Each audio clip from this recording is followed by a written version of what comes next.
Hey everyone, welcome to the channel. All things Middle-earth here with a video recap of the devs live stream that took place yesterday. It's about an hour long, so I wanted to break down in just a few minutes the main things covered in terms of announcements for the games or future plans. So all that's going to be in just 1 second. Before I get to the video though, I do want to say our stream schedule is linked down below. We're over on Twitch on Mondays, YouTube on Fridays, and our VIP stream days, which is for members on YouTube and subs on Twitch, is on Sundays. So that information is down below if you're interested in seeing some of that. But with all that out of the way, let's go ahead and get into the video.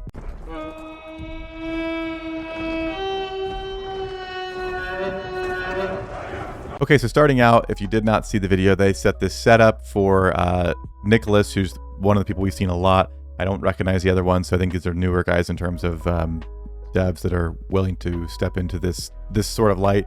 But we have three guys, Nicholas, Sasha, and then the Matham Peddler, doing this kind of interview style conversation where they cover different things for the games. Again, I kind of have respect for them being willing to get up here and do this and like not take themselves too seriously, but there were some people commenting things like, why not just take any money and time spent on this and actually work on game improvements? And I do see both sides of that. There are kind of major game things or bugs that have been happening for a long time that I just wish would be taken care of, but at the same time I do kind of respect them being willing to take the time to do something like this for us, and it was pretty fun. Although I will say I was a little underwhelmed by the actual number of announcements that did happen. So hopefully more like this to follow, and hopefully it gets better. But that's kind of my first impression of this. But starting out, they talked about visual improvements on the game. They had actually these different kind of cinematic videos basically of each different commander and some for specific factions of them going through and doing these cool sequences, which was actually really fun to watch. So they had those at the beginning, and they talked about visual updates to the game. Now, I'm not going to lie, I think the update, the visual, maybe this is because it was just being shown through the video they had. Maybe in game it's going to be a lot different, but they went through and showed a number of commanders side by side. The left side here, I know the camera's cutting off a little bit, but the left side here is Witch King, visually improved. The right side is the original. And you can kind of see some like extra detail maybe, but then again, it's kind of hard to tell. So they're claiming visual improvement. Maybe once it's in game, it'll be more clear. But that was one point they covered to start off with. They also had a sequence where they went through a map, kind of zoomed in and started going out to see things where it was just visually looked very, very good, more cinematic. Just talking about they want to really visually improve the experience in Middle-earth, which I'm all for. It did look very good, but at the same time, I think mechanically I'd like them to get the game figured out. Make sure they have just like some of the balancing issues or those things that we've had dealt with before we look at making it look really, really good. Not that I wouldn't mind it looking good, but again, I'd rather it be fun to play before being nice to look at.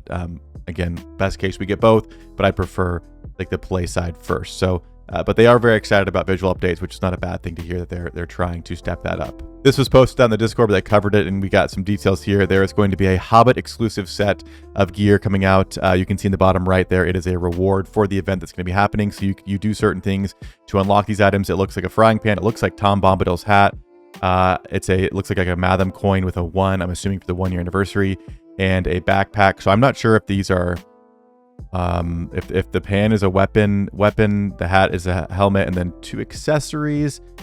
I'm not sure, but again, I believe it's only for Hobbits, so not super excited about this because I don't love either of the Hobbits we have in the game. I mean, other than playing around for fun, they're just not in the meta, they're not viable. So if we're going to get a 1-year exclusive set of equipment that's really cool to have, it's going to be a little bit unfortunate if it's just something that's not very viable. But who knows, maybe they're going to add more Hobbits, maybe they're going to rework things, maybe there'll be more sets of gear like this.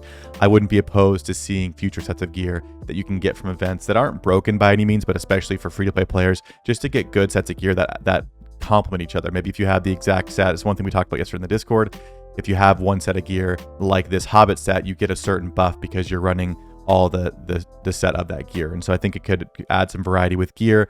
And also, if they do gear stuff like this during events, it could really help with the free-to-play low spenders. If you get a complete set of purple gear for a commander, obviously to strengthen it probably and refine. I don't know how refinement works for it, but again, it could just be a nice way to add some extra gear for those players who don't have as much. Next, we did get confirmation of a new Haradrim faction, which is another Evil Men faction that they're going to be releasing at some point. They didn't give any specific dates with some of these things.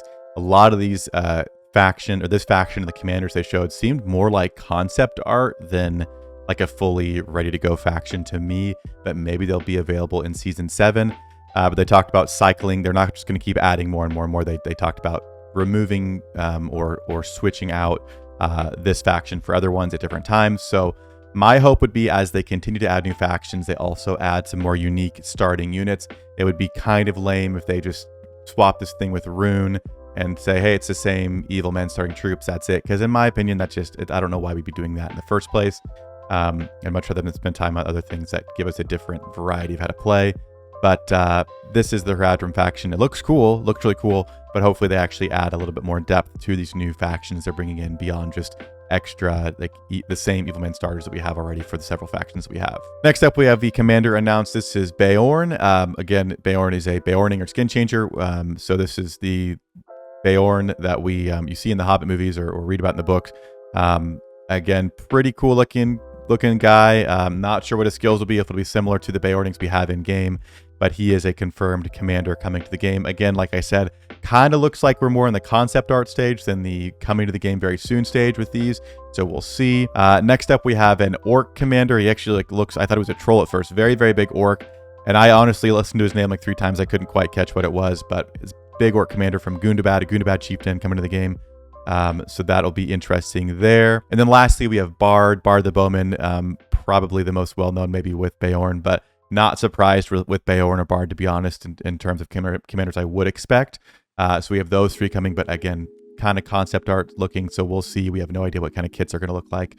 But those are the 3 commanders announced in the live stream. We also got some confirmations for the event. We are getting fireworks back, which is always fun. I don't know. I enjoy the fireworks a lot. We have a really cool new looking one, the dragon one at the bottom right. I'm pretty excited to try it out. But we do have those coming out with the event when it goes live. There's also going to be a trivia mode that you can play 1v1. So it says you can challenge people 1v1 and do trivia against them. I don't know if there'll be rewards for doing this or any kind of record, but just a fun thing that you can actually not just have to put it, in world chat and do it once a day. You can actually challenge, I think, as many times as you like, different people and do trivia against them. There's also going to be a game hosted by the bartender. It's called Daily Drink, it looks like. They didn't give any details on what this would look like, but again, several different types of mini games that are going to be available in this event, which goes live on the 21st. And then last but not least, probably the most exciting bit of news we got, but one that's probably going to be the farthest away from happening, if I'm being realistic. We did get confirmation in one of the questions that were sent in to them to answer that there will be a confirmed Balrog commander coming to the game. Now, they gave no information on when, but they did say it's not a maybe, it is happening. They just didn't release when that would be happening. I have no idea how they bring a character like this in and make it good to play with without being broken. So especially with the White Council meta right now, fire damage is not really a great thing.